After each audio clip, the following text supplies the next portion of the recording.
Halo, kita balik lagi di Bang Demit episode yang ke-9. Setelah episode sebelumnya kita main-main sama Mbak Lia, seorang voice actor yang jago banget voice actingnya. Mama, aku ingin pergi ke sana. Apakah aku diperbolehkan? Baiklah kalau begitu. Kamu harus segera pergi dari sana. Kalau kamu ingin menginap di sini, sebaiknya kau langsung saja ke sini. Nah, kali ini kita mau ngebahas tentang apa ya? Kayaknya kali ini kita tuh enak banget buat ngebahas tema tentang gimana sih jadinya kalau rekaman voice over tapi kedengeran dialek kedaerahan tertentu atau kedengeran medoknya. Ya, kita ngebahas tentang ini karena ada anggapan bahwa seorang voice over talent itu tuh nggak boleh medok. Dan ada anggapan bahwa hasil recording talent yang ada dialeknya itu pasti akan jelek. Apa benar? Ayo kita buktiin. Nah, kali ini kita bakal kerjasama sama voice over talent dari Ina Voice lagi yang bisa banget membacakan naskah dengan baik. Baik itu dengan dialek ataupun tanpa dialek ataupun medok dari tempat dia tinggal ya. Siapa sih yang akan kita ajak kerjasama? Ayo kita cek profilnya. Halo, nama saya Denta Aditya.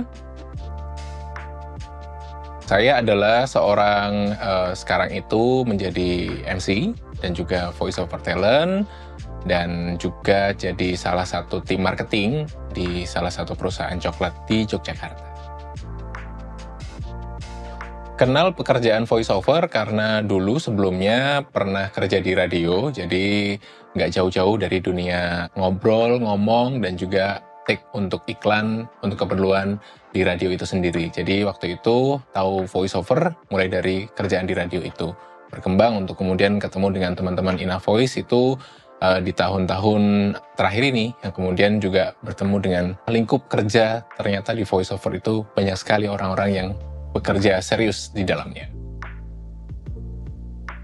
Kalau mulai voice over itu sebenarnya dari tahun 2010 kali ya. Itu awal-awalnya itu di radio itu, baru kemudian setelah kenal, terus kemudian ada lingkungan yang kemudian mendukung dan bertemu orang-orang yang ada di dalamnya begitu. Dan baru serius untuk menjadi voice over talent itu sekitar di tahun 2016-2017 sampai sekarang. Dari teman-teman itu pernah ngasih beberapa kesempatan untuk ngisi voice over macam-macam, mulai dari kemarin ada Kapal Api, terus kemudian ada juga Pizza Hut di Ramadan kemarin, terus yang terakhir ada teman-teman dari Lego. Dan pernah juga ngerjain kerjaan sama teman-teman yang cukup panjang, itu bikin semacam drama begitu dari buku atau audiobook dari teman-teman Noise, juga bersama teman-teman dari Ina Voice. Ya, itu tadi profil dari Mas Denta, seorang voice over talent yang bisa menggunakan dua bahasa, yaitu bahasa Indonesia dan juga bahasa Jawa. Nah oke, di game kali ini kita bersama dengan Mas Denta akan membacakan sebuah naskah yang sama dan akan dibacakan dua kali. Kenapa kita harus membaca naskah yang sama dua kali? Jelas, untuk bisa membandingin hasil dari membaca naskah tanpa logat dan dengan logat Jawa. Game ini nanti akan dinilai sama dua orang ya. Yang pertama itu dari tim Ina Voice, dari admin barunya Ina Voice kayak gitu, yang juga baru join di industri voice over ini. Dan yang kedua ada orang yang hanya mendengarkan voice over melalui sosial media saja. Karena ya pekerjaannya sebagai tim brand marketing sosial media dari Kausa Pintar. Oke, gamenya udah selesai. Mari kita dengerin gimana sih hasilnya dari rekaman dengan menggunakan logat atau dialek Jawa versus rekaman suara tanpa menggunakan dialek. Di era digital yang semakin maju, lahir sebuah generasi baru yang akan membentuk masa depan. Mereka adalah Gen Alpha, anak-anak yang lahir antara tahun 2010 hingga 2025. Gen Alpha tumbuh dan berkembang di tengah kemajuan teknologi yang pesat. Mereka adalah digital native, yang sangat familiar dengan internet dan gadget. Ini mempengaruhi cara mereka berpikir, berinteraksi, dan belajar. Gen Alpha juga memiliki karakteristik lain yang unik. Mereka lebih kreatif, inovatif, dan berorientasi pada lingkungan. Mereka peduli dengan kelestarian lingkungan dan ingin membuat perubahan positif. Gen Alpha adalah generasi yang sangat menjanjikan. Mereka akan menjadi pemimpin dan pengambil keputusan di masa depan. Mari kita kenali dan memahami mereka, agar kita dapat membantu mereka menciptakan masa depan yang lebih baik. Di era digital yang semakin maju, lahir sebuah generasi baru yang akan membentuk masa depan. Mereka adalah Gen Alpha, anak-anak yang lahir antara tahun 2010 hingga 2025. Gen Alpha tumbuh dan berkembang di tengah kemajuan teknologi yang pesat. Mereka adalah digital native, yang sangat familiar dengan internet dan gadget. Ini mempengaruhi cara mereka berpikir, berinteraksi, dan belajar. Gen Alpha juga memiliki karakteristik lain yang unik.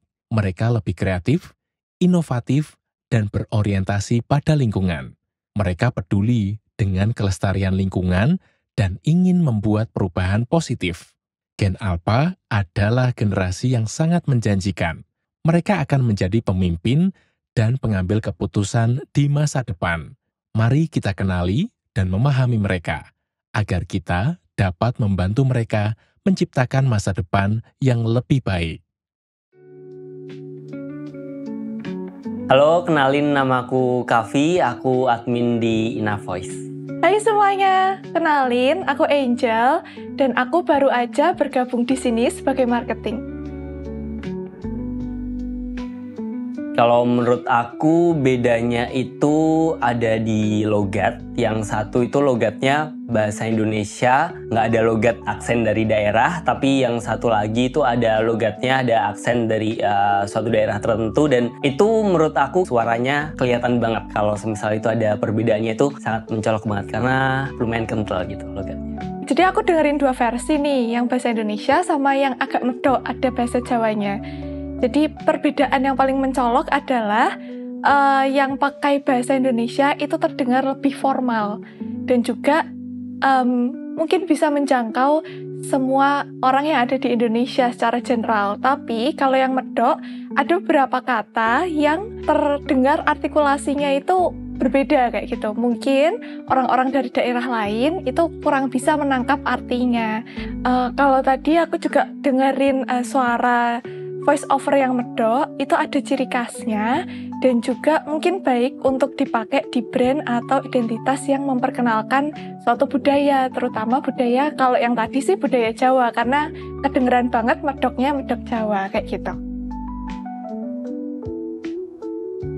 Menurut aku dari kedua logat itu punya pasarnya masing-masing ya, karena memang ada beberapa klien yang butuh bahasa Indonesia tapi dengan logat daerah tertentu, tapi juga ada beberapa klien yang kebutuhannya itu memang bahasa Indonesia yang benar-benar nggak ada logatnya, dan itu menurut aku sih ada pasarnya sendiri-sendiri, jadi tergantung pasarnya. Dan tambahan mungkin kalau dari klien itu lebih banyak ke yang lebih nyari yang nggak ada logat dari daerah tertentu, itu pasarnya lebih luas sejauh ini yang aku temuin berhubungan sama klien, itu memang pasarnya lebih luas, karena kalau misal dari logat bahasa Indonesia dengan logat bahasa daerah tertentu itu kan pasarnya ya cuma dari daerah itu aja mungkin gitu. Jadi pasarnya sedikit kurang luas. Kalau aku punya brand dan juga marketku adalah satu Indonesia nih, kalau aku lebih pilih yang pembawaannya pakai bahasa Indonesia yang formal kayak gitu, karena dia target marketnya pasti lebih luas, terus juga artikulasinya lebih jelas, dan juga dia lebih fleksibel dibawa kemana-mana, dibawa ke brand yang agak formal bisa, yang agak santai juga bisa, kayak gitu sih. Oke teman-teman, kita udah ngedengerin dua tanggapan dari yang satunya dari admin Inavoice dan yang satunya dari tim brand marketingnya si Kausa Pintar ya. Dan keduanya itu tuh memilih voiceover yang menurutnya baik itu adalah voiceover yang tanpa dialek atau logat Jawa. Jadi kita bisa bilang bahwa mitos ini valid ya. Kenapa mitos ini valid? Karena menurut orang yang mendengarkan, suara voiceover yang tanpa logat itu lebih baik daripada voiceover yang menggunakan logat. Cuman aku mau ngasih satu pesan aja sih. Menggunakan logat ataupun tidak menggunakan logat itu tuh tergantung dari naskah yang ditulis dan tergantung juga kepada target audiensnya yang akan mendengarkan naskah VO tersebut dibacakan oleh voiceover talentnya. Kalau memang segmentasinya tepat dan ditujukan untuk target audiens yang mungkin membutuhkan penekanan dengan menggunakan logat, ya silahkan saja untuk membacakan naskah voiceover dengan menggunakan logat tertentu. Misalnya, Inavoice itu pernah loh mengerjakan sebuah audiobook berbahasa Lampung. Kliennya itu adalah perusahaan penerbit buku yang terkenal di Indonesia. Tapi menggunakan bahasa Lampung dan juga menggunakan dialek Lampung. Berarti kan nggak ada salahnya kalau membacakan naskah dengan menggunakan dialek tertentu. Tergantung kepada siapa kita membuat naskahnya dan kepada siapa naskah itu atau voice over itu akan diperdengarkan. Jadi menurutku sih nggak ada yang salah. Cuman memang kalau kebanyakan voice over atau produk voice over itu didengarkan untuk orang-orang Indonesia, maka lebih baik yang tanpa logat tertentu. Biar tidak ada jarak antara orang yang mendengarkan dengan naskah yang dibacakan oleh voice over talent tersebut. Itu sih menurutku. Oke, mitos apa lagi yang mau dipatahin? Coba komen di kolom komentar. Always remember, you deserve better.